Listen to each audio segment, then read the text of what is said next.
In a world with artificial intelligence, how do we transform education?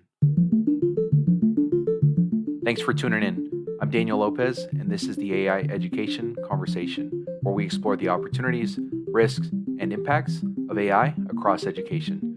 If you'd like to join the conversation, check out the AIeducationconversation.com. Let's jump in. Welcome, everyone. Hope the week is treating you well. We have a big topic to tackle today, and some of you are not going to like what I have to say.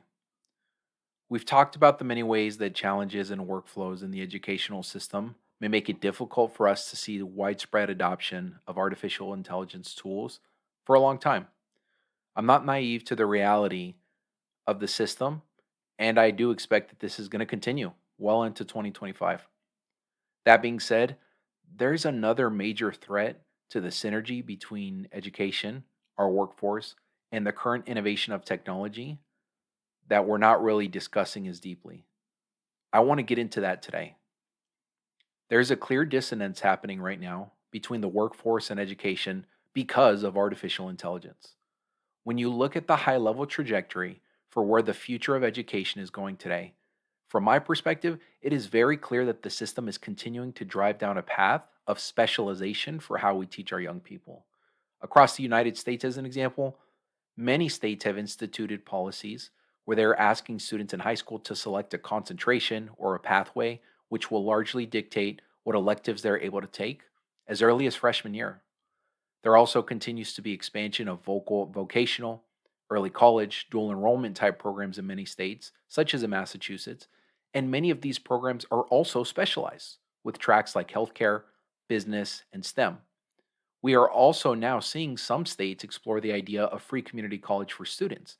However, many community colleges also organize their learning experiences around highly specialized vocational pathways that students are able to complete in 2 years or less. At a more basic level, this ethos of specialization and figuring out your primary interest is evident really in every classroom, every high school classroom in America. I see this playing out all the time, especially in those conversations between high school students and educators. Normally, when a 12th grader is in the process of applying to colleges, I always see that the first question that they're being asked by people in the building, as well as their peers, is, what do you want to major in? For some students, that question is harmless and they have a clear answer. But for other students, that question makes them clam up and they can feel insecure about not yet having identified an acceptable major that will gain the approval of others.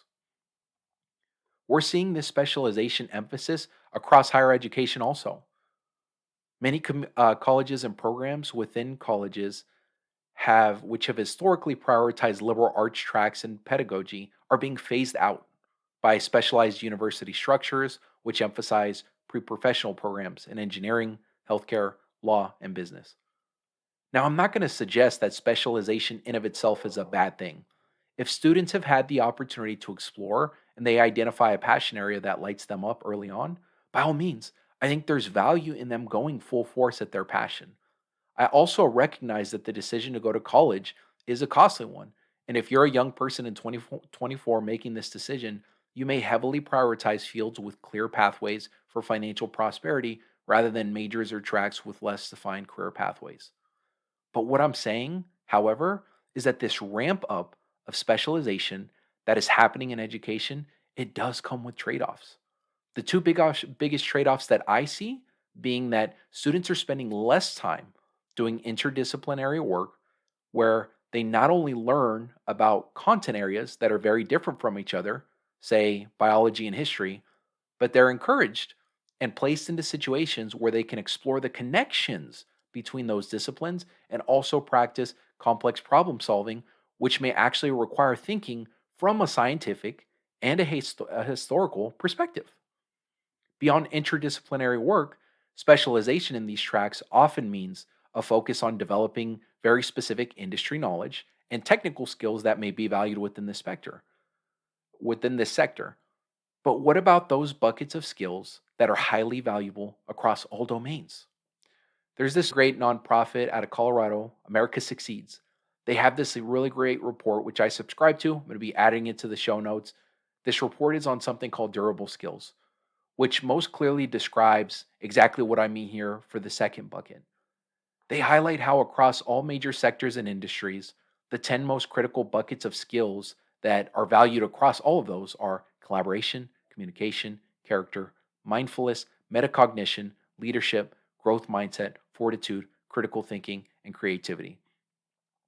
Now, I'm not suggesting that you are not exposed to any type of interdisciplinary work or durable skills by moving through a more specialized track. But what I am saying is that the overemphasis on specialization means that you are definitely spending less time in these buckets and potentially zero time in these buckets, depending on the priorities of the specialized program that you're a part of. Let's transition for a moment here to talk about the current workforce landscape and how this plays into this. While the response to AI adoption has been a slow one in education, the response in the workforce has been major. A huge number of companies and sectors are exploring AI, analyzing how it can fit into their businesses, and implementing AI tools, which are in some cases causing big disruptions to industries. As examples, the Washington Post reported that many companies were replacing call centers and customer service roles with AI models. We saw prolonged strikes over the course of most of 2023 here in the United States between writers, actors, and major media studios, which was largely about AI tools. Many authors, artists, newspapers like the New York Times are in lawsuits with AI companies. VentureBeat also posted a survey in July of last year that nearly 55% of companies are experimenting with AI and 18% had already implemented it. That was 6 months ago. The Pew Research Center also found that 19% of current workers in the workforce have the highest AI exposure in their jobs. Right now, these jobs are mostly in white collar sectors like marketing, communication, and sales, where generative AI tools have made the biggest leaps. But I want you to keep this in mind for just a second. In the course of 1 year, we saw astronomical leaps in artificial intelligence development around Gen AI tools. But we aren't actively hearing about the major strides happening beyond those and within those closed rooms in fields like robotics, manufacturing, which are also benefiting from using the same artificial intelligence technology tools that we're using. So right now, folks that have maybe more physical type roles like an engineering role or a manufacturing role, they might feel like they're immune to an AI disruption. But what happens when robotics powered by artificial intelligence enter the scene? We are in a moment where the workforce landscape is shifting, and it likely could continue to shift at a seismic rate. So if that's the case, do we actually believe that our educational system should be encouraging students to specialize as early as freshman year of high school? Now, the answer to this question from your perspective might still be yes. It makes logical sense that our system is analyzing the workforce needs out there, predicting what those needs are going to be in a few years, and that this should play some type of role in defining what our educational experience looks like. But if this is the case, and we still believe a degree of specialization is important, what I would then ask is what else needs to be true to continue down this current trajectory of specialization while also acknowledging and holding that so many industries are rapidly changing and that the roles that they say they need today may actually not be the roles they need tomorrow. I've already mentioned two pieces which I think are really critical to the development of our young people: interdisciplinary learning and durable skills. We may not exactly know what the future of the next 10 years holds, but what we do know is that having the ability to think in many different contexts and having transferable skills like growth mindset and problem solving are hugely important to any job in the future, because this type of thinking paired with these types of skills allow you to do the number one thing that you have to be able to do in any single job you have: solve problems. Now, if you aren't convinced that emphasizing durable skills and interdisciplinary learning is vital, let me introduce you to a similar example in the context of athletic development. It is widely observed that across many major sports, the professional athletes who are at the top of their game, the top of their craft, they did not exclusively learn and practice this sport, the sport that they play. Let me give an example. Sean White. He has talked about on many podcasts about how he grew up in the world of snowboarding, and from a very young age, expectations were sky high. He often describes, though, how his frequent practice of actually getting away from snowboarding and doing other sports like skateboarding were actually hugely important for two reasons. Number one, it gave him time away from the sport. In other words, a different discipline to think about, and it allowed him to practice new skills and movements which were different than what he was learning in snowboarding. Eventually, those frequent breaks and developments gave him a strategic advantage in snowboarding because he was approaching his craft and performance in a very different way than his competition. Another example is the famous Chicago Bears running back, Walter Sweetness Payton. Walter was well known to be practicing ballet throughout his college and professional career in the NFL because of the dexterity, flexibility, and enhanced movements he developed from doing ballet. And that no doubt fueled his well-known nickname of Sweetness and the very successful career he had as a running back.